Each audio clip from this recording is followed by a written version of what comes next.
The March edition of Metroparent Magazine is dedicated to special needs. It tackles common problems, resources, and much more.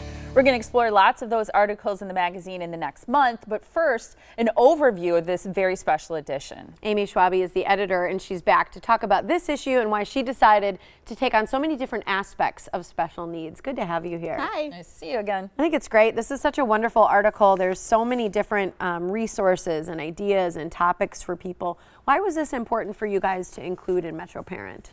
Well, actually, March has become kind of the traditional month for Metroparent to tackle special needs.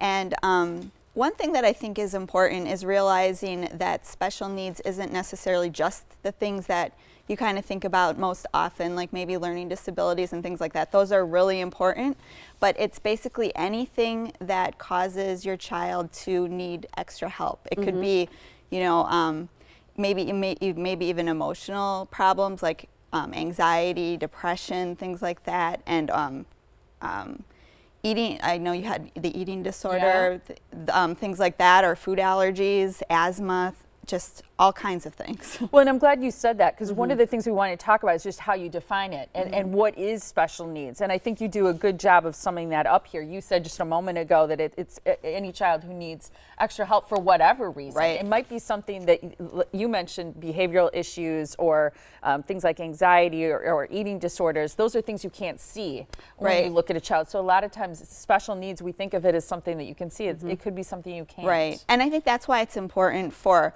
all parents to think about, because it can be a lot more widespread than you think, because it's not necessarily something that's like, oh, my child has a physical disability or something like that.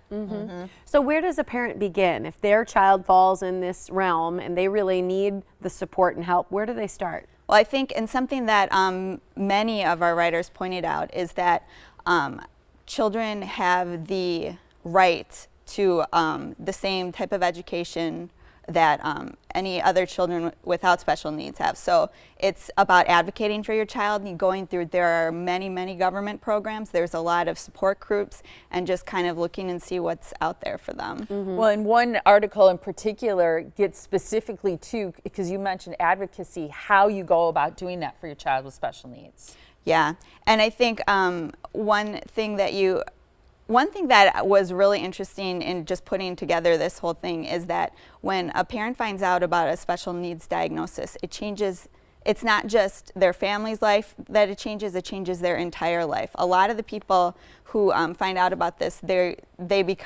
start getting educated, they change their careers. They like become special needs teachers, they start organizations to help other people. So it becomes their whole life. Very life-changing, Yeah, there's so many services you qualify, and I'm sure you see the holes in programs and areas that you're not getting services as well. Right. Building a team is really important, as you mentioned, around your family, and having that support system so you don't feel like you're on an island. Right, and one of the things that was suggested in there is, you know, reach out to even the people in your life who may not know about special needs, but who are your support system, your family. Like even when you're going to IEP meetings, or if you're going to doctor's appointments, take them with you, have them as a backup there, because it's really emotional for you. It's good to have somebody who doesn't have that necessarily that emotional connection to just kind of listen and see what's out there for you. They can take better notes because they're really, they're not as emotional sometimes. Yeah. How important was it for you to provide what you thought were some of the best resources, a guide, so that people would know where to go for more information? When I came in as editor at Metroparent, like I said, this was something that was, every year we do this issue, and I didn't really know what was out there at first, but when I came and saw all of the support systems and what is available in Southeast Wisconsin, I really wanted to have just a kind of a roundup of what is all out there.